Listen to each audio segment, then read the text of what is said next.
if I have everything already bought, which I have here, what we do need to do is put all this coal inside the train here. So what I also will be doing is this will probably be a quick video because I just want to see how quickly I can actually get this done.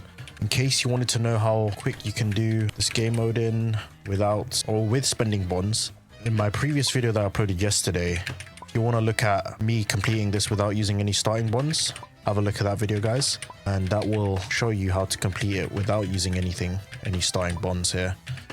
But I do had over 350 before I bought everything here, so I was like, might as well see how quickly we can get through this. Because we don't actually need to sell anything, we should have enough coal here for everything. Excuse me. I will quickly buy some Dr. Snake oils with this extra money. Never have enough of this, and we'll rearrange our inventory to put the rifle here, and the rest is just snake oil. So we're just gonna keep heading off until Mexico, really.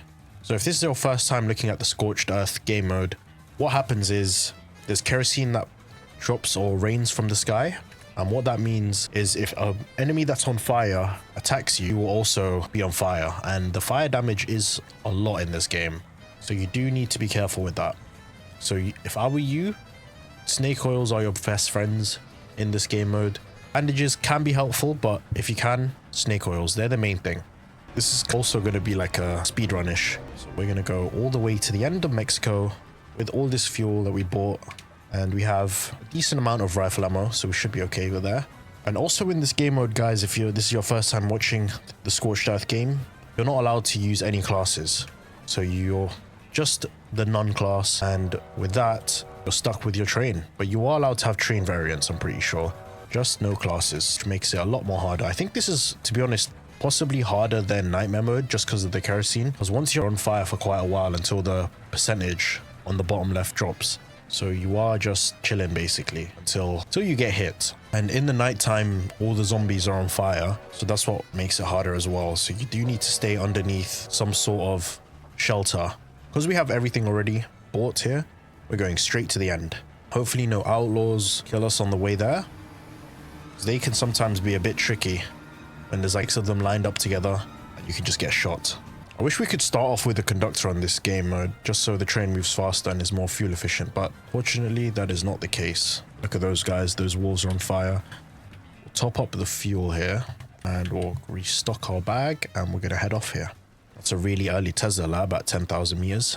So like I said, this is probably be a quicker video, but if you want to look at the longer and more in-depth video on how to beat this game, have a look on my channel for the previous video on how I beat Scorched Earth without any starting bonds. This is our first nighttime here, so we'll probably see, those are some fire zombies, but those are the ones that already spawned at the village.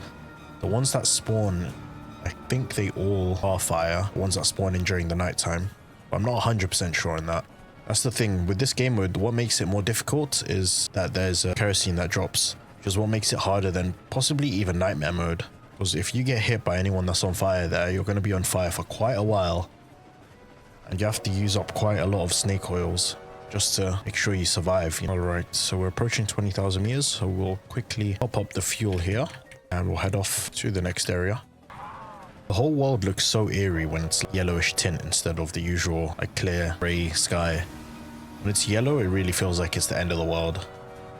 I think that's the aim of the new game mode here, is yellow tint and the yellow kerosene rain gives off the look of the world's ending because it's just too hot or whatever this thing is for. These werewolves are so big and they see you from so far away. They're like only mobs that have the longest vision in this game. It's those red eyes, man. They can see you from a mile away. Every other enemy, if you you have to get pretty close to them to trigger their aggro. Some outlaws there. Hopefully they don't kill me here. Sometimes those guys shoot so accurate and then the other times they're just missing it. It's really RNG on how they shoot. It's never consistent. Right, we're going to top up the fuel yet again. Just approached 30,000 meters here. Oh my god, look at that zombie. That zombie hit me on his first bullet and then just missed everything else. It'd be scary because they could just hit everything or just miss everything. It's usually never in between.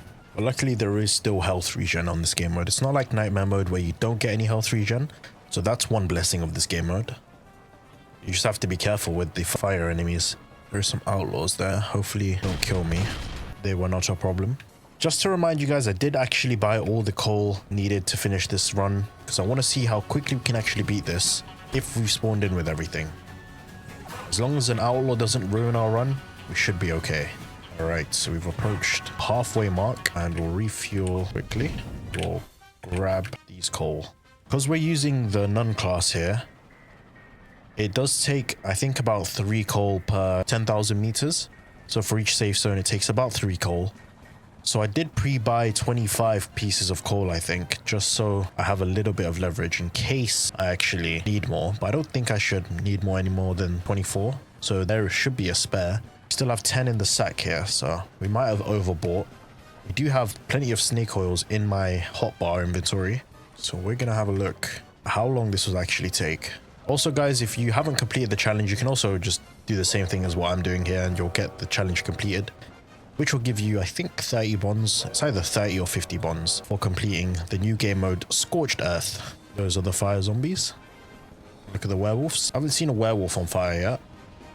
Maybe they're just oblivious to fire. They don't even see it, so it doesn't exist. All right, so we're approaching the 50,000 meter safe zone here. And then again, same thing. We'll stock up on the fuel and we'll head off to next safe zone, which is going to be the 60,000.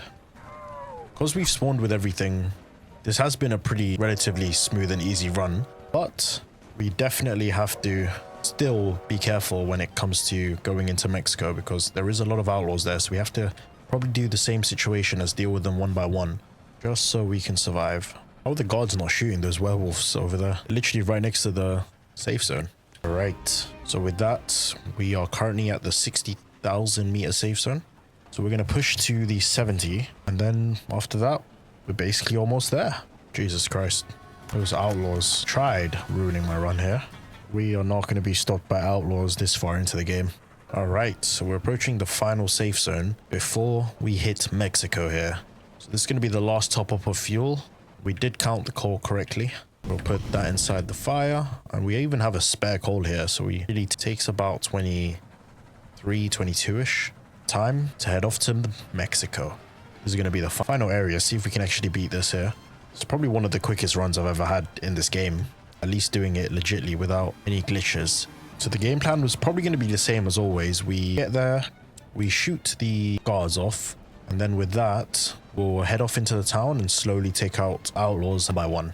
Probably collect the bonds in the area as well, just so we replenish the bonds that we used when we bought all of this coal, rifles, and stuff like that.